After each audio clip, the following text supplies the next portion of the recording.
Magpapaganda na naman nga ako ng aming munting bahay. Hello sa inyo mga mare.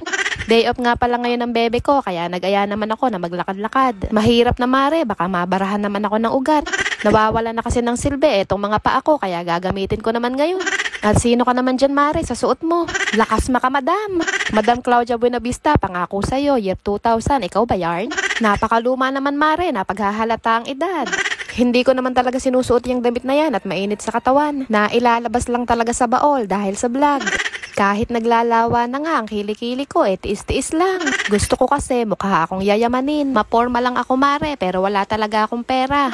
Dito nga lang pala ito sa subdivision, malapit sa amin. Kapag namimiss ko kasi ang buhay probinsya, dito talaga ako nagyayaya pumunta. Presko kasi dito at mapuno, kaya masarap talaga dito maglakad-lakad. Lalo na nga kung kasama mo yung bebe mo, tapos hawak kamay kayo habang naglalakad. Di wow, kala mo talaga hindi nag-aaway.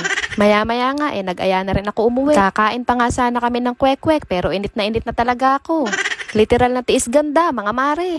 Maganda nga yung forma ko, pero di ko na talaga kinakaya. Lapot na yung kilikili ko. Kaya pinabalot na lang namin at sa bahay na lang kami kakain. Tamang inom na lang ako ng palamig at nauuhaw na ako talaga. Ikaw ba naman pagpawisan ng malala mare, hindi ka mauhaw?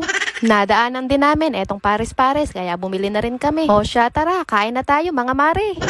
At habang nagbabait-baitan pa nga etong bebe topak, mag-uumpisa na ako magbukas ng mga parcel ko. Kakascroll ko nga sa Shopee, napa-check out na naman ako na etong bagong pampaganda na naman sa aming munting bahay. Napaka-wrong timing nga kung kailan wala na akong pera, tsaka mga nagdatingan.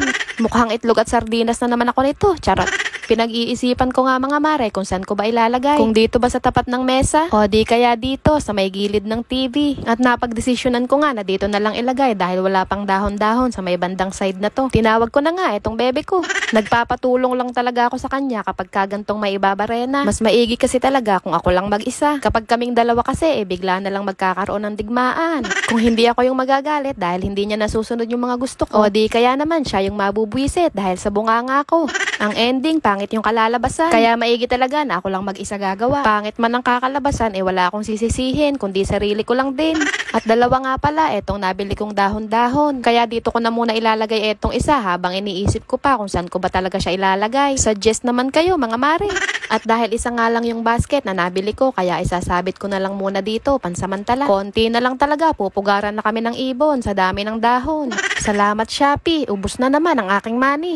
Sinisipag pa ako mare, kaya lalagyan ko na rin ng wallpaper itong salamin namin. Kumbaga sa pamilya kasi, siya yung black sheep. Namumukod tangi kasi doon, nag-iisang kulay itim.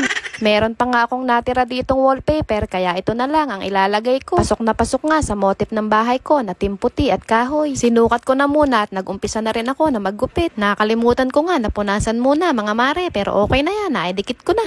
Pupunasan ko na nga lang yung ibang side. Binibilisan ko na nga, tinotopak na naman yung alaga ko. Sa wakas, natapos din. Hindi na nga ma-OOP ngayon itong salamin ko.